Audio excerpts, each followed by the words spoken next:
Welcome again.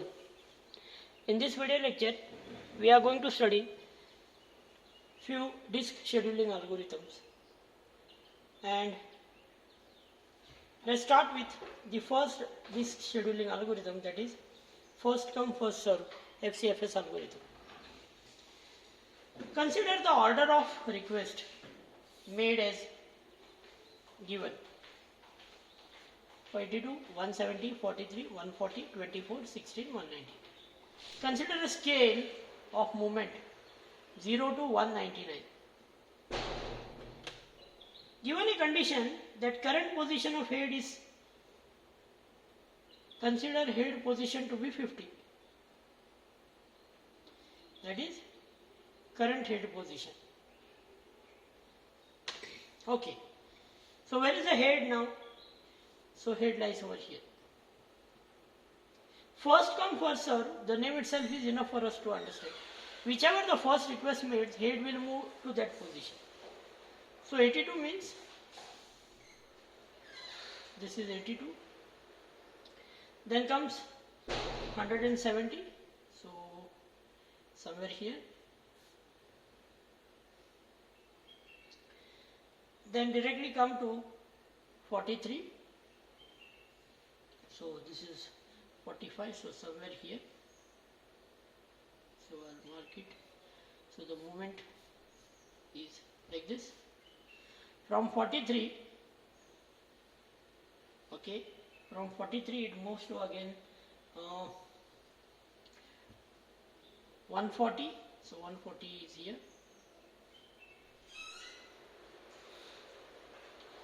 Again from 140 it moves to 24, I'll mark. So again the movement is from 24 it moves to 16, so over here,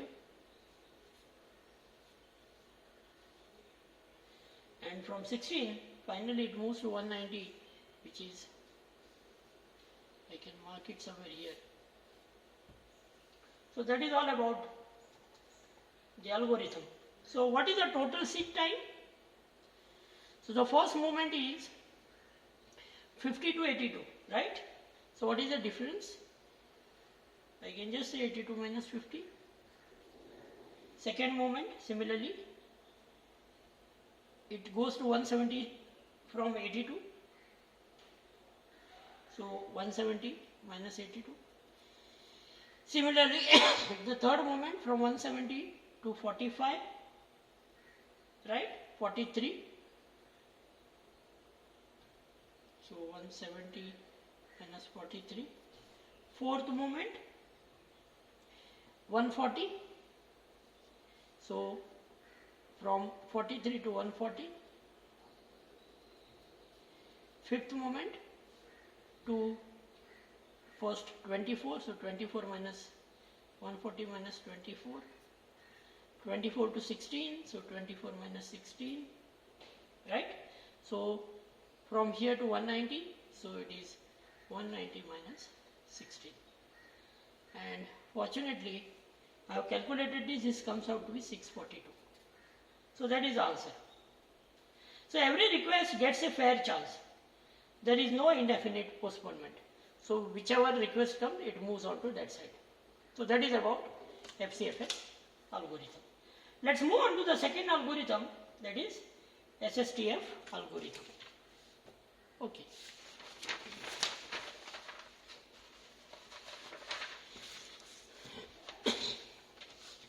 Again we will consider the same request.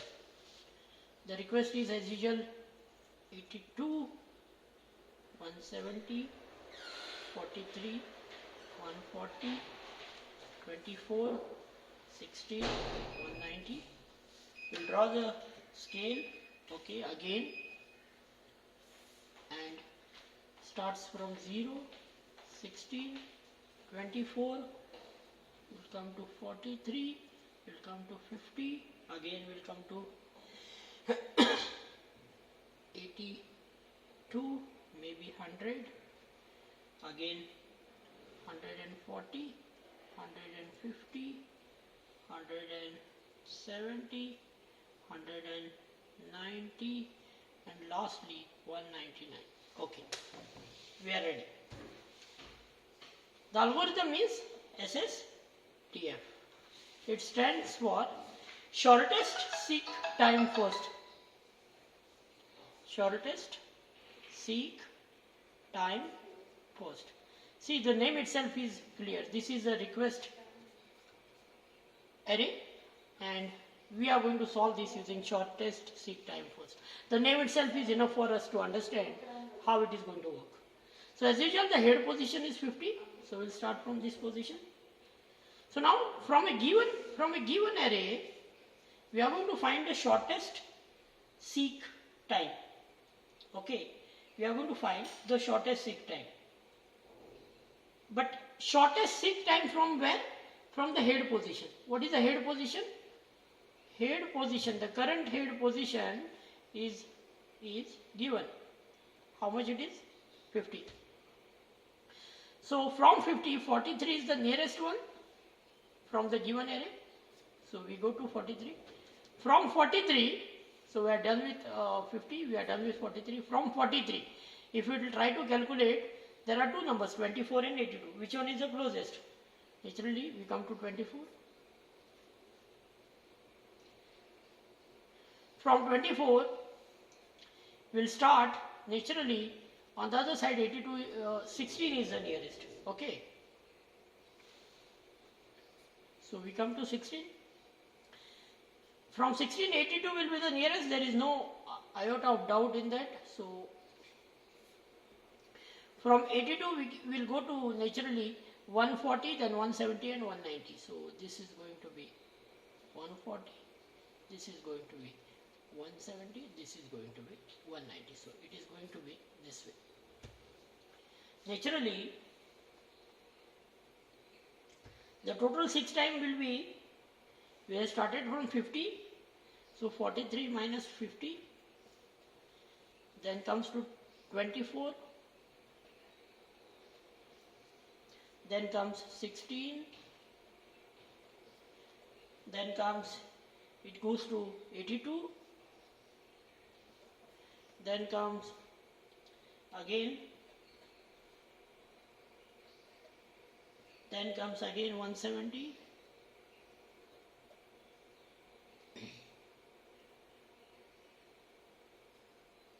okay, and then again, so this naturally comes out to be somewhere around 208. So we'll start from the head position. We'll find out the closest head moment possible from the given array, and we are going to follow the same sequence till we complete the entire, okay, sequence, request sequence. That is about shortest seek time first. Next algorithm is scan algorithm. So let's study scan algorithm. Again, we'll consider the same request. So request sequence is 82, okay, 170, again 43, again 140, again 24, 16, 190, and we'll draw the line again.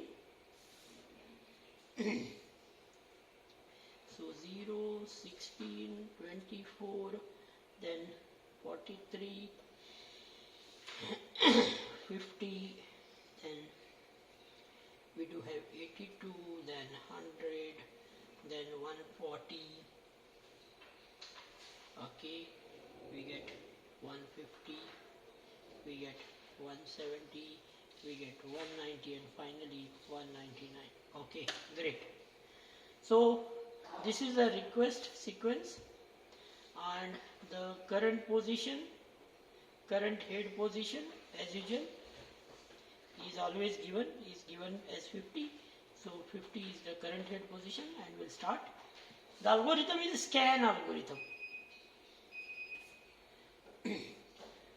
What this algorithm does is, the disk arm moves in a particular direction and services the request coming in its path. and after reaching the end of a disk, it will reverse its direction again and service the request arriving again in the opposite path. So the algorithm works like an elevator. It works like an elevator. It goes in one direction, reaches the end, and then it comes to the other direction. So that is why this algorithm is also called as elevator algorithm. Remember, question can also be asked in the name of elevator algorithm. Remember, we are at position 15 now, whether to move on this side or this side. It is decided to, it is always decided that movement will be made. The disk arm movement should be made towards the larger value. So from 50 above. So if I consider this sequence from 50, the above, the value greater than 50, the immediate value greater than 50 is 82. So obviously movement will be on this side. So from here I move on to 82. So now my movement will be till I serve the last request. From 82 I can see the next request is 140, 170, 190. So naturally the next request 140, 170, 190. I am done. So now the elevator will move on this side, and the first request that it will encounter. Now on this side the first request is 43. We are done with 82, 170, 140, 190. So the first is 43. So we will encounter 43 now. So 43. After 43, while coming on this side, I will encounter 24 first, then 16. So now the request goes to 24, and then naturally request will go to 16, and here it stops. So the elevator started, it started from the position where it was last time. The movement made on the higher number side, it goes to the extreme left, service request made. Once it touches the extreme left part of the service request made, it starts moving towards extreme right, and it services all the requests which comes on the way. So the elevator or scan algorithm. Naturally, we are supposed to calculate the seek time, and the seek time is calculated accordingly is 332. I have calculated it all the way. It comes out to be 332. You can calculate it for yourself. Okay. So generally the difference between 80 to 50. The difference between 140, 82. The difference between 170, 140. The difference between 190, 140. The difference between 190 okay, and sorry, this is going to be 170, 190, 43 plus the difference between 43, 24 plus difference between 24 and 16. Okay, you can calculate and find it for yourself. The last algorithm the next algorithm that we are going to see is called as C-scan algorithm. Okay. So let's see the next algorithm, which is called as C-scan algorithm. Again, we'll take a same sequence. So the requested sequence, let's consider it as 82, 170, 43, 140, again 24, 16, 190. Okay. Let's draw the scale so that we can track the moment. As usual, start from 0, then 16, 24, we do have 43 on the way, followed by 50, then comes 82, then comes 100, 140, 150, 170, 190, and as usual 199 at the end. Great. What is so significant about C-scan algorithm? Okay.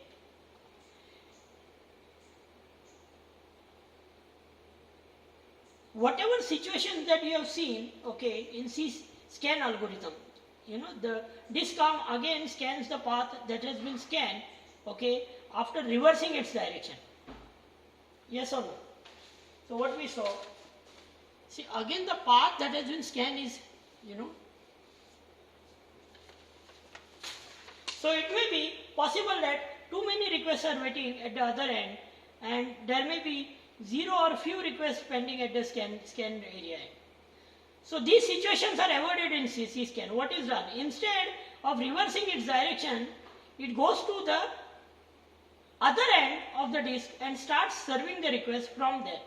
So the disk arm moves in a circular fashion, and this algorithm is also called as S-scan algorithm, and hence, so it's same, circular scan, or it is called as C-scan.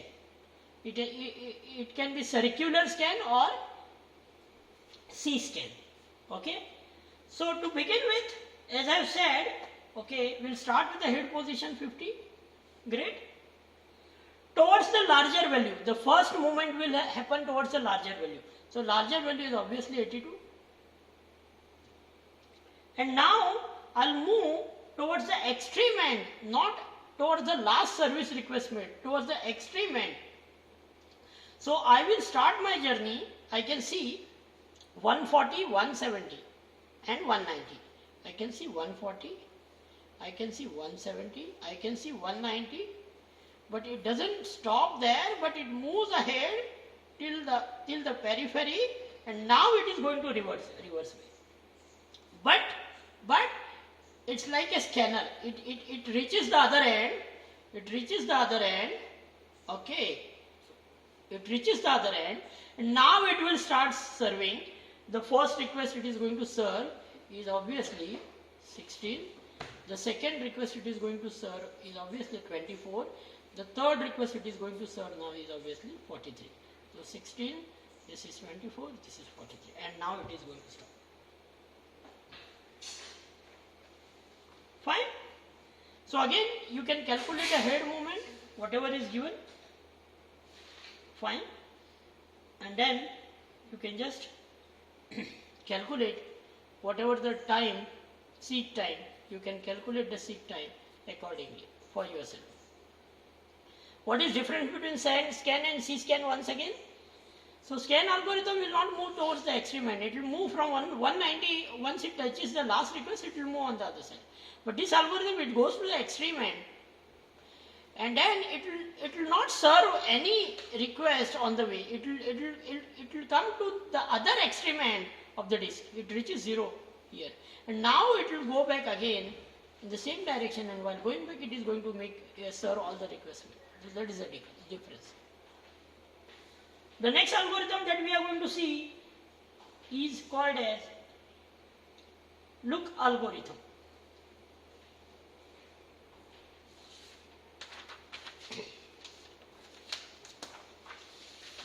So what is a look algorithm? Let's see look algorithm. Okay. Again, we will consider the same request. So request sequence is given as 82, 170, 43, 140, 24, 16, and lastly 190. Let's draw the reference line so that we can track the movement. Start with 0, 16, 24, 43, 50, 82, 100, 140, 150, 170, 190, and the end 199 as usual. So this is going to be a look algorithm. So what is so special about the look algorithm?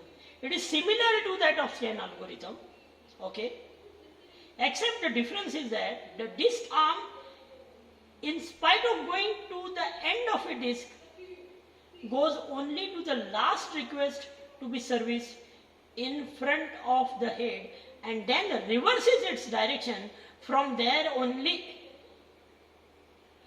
So let's try and solve this so that we'll get more clarification. So towards the higher, larger value, so obviously 82, then comes 140, 170, 190 as usual. So we are moving in this direction, so 140, 170 and then 190, so the movement. So now we are not moving on this side, we are moving on the other side, and while moving on the other side, we are going to serve everything that comes in the way.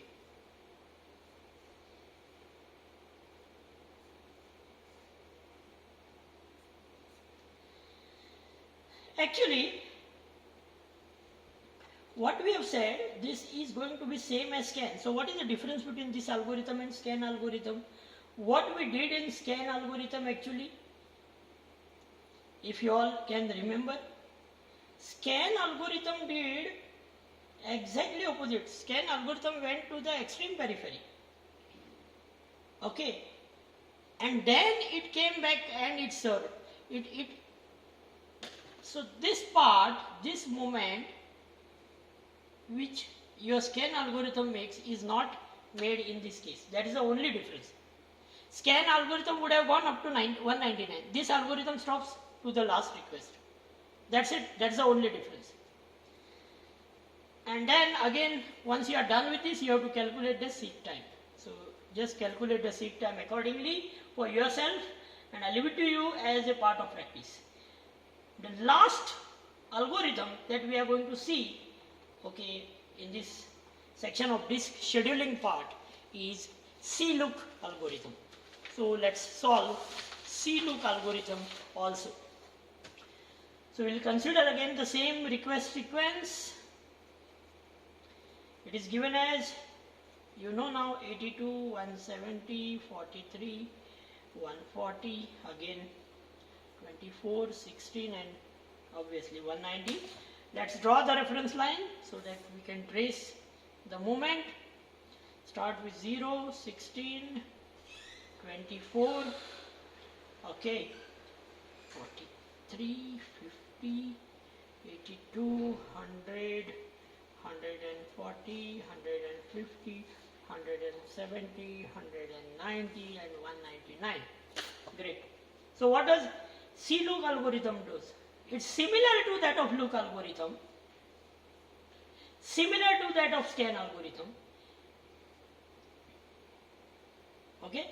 In CLOOK, the disk arm, in spite of going to the end, goes only to last request to be serviced in front of the head, and then move from there and goes to the other end's last request. Thus, it also prevents the extra delay which occurred due to unnecessary traversal of the head to the other end of the disk. So it doesn't take much, risk of doing extra work. So start from 50, again going on the higher value side.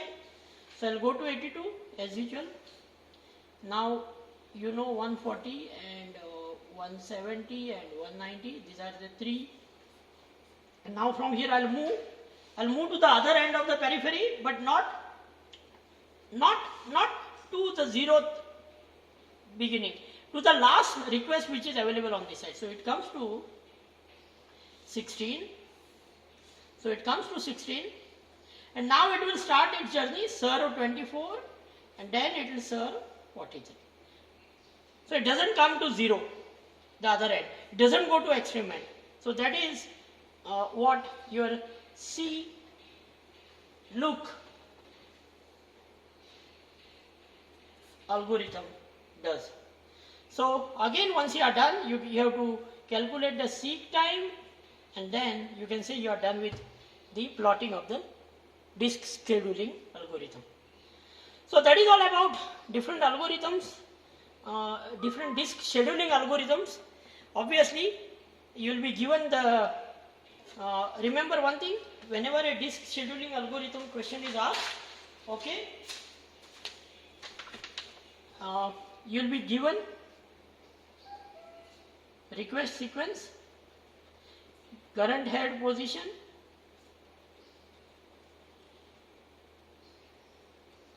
okay, and then you have to draw the reference line. You have to plot graph, and while plotting graph, first you have to decide the moment, and then you have to, once you decide whether to go on left hand side, on that side you should track according to algorithm. So it can be scan, it can be C scan, it can be look, it can be C look, it can be shortest time first algorithm, okay, or any other algorithm that you are supposed to solve. So that is all about disk scheduling algorithm. Thank you.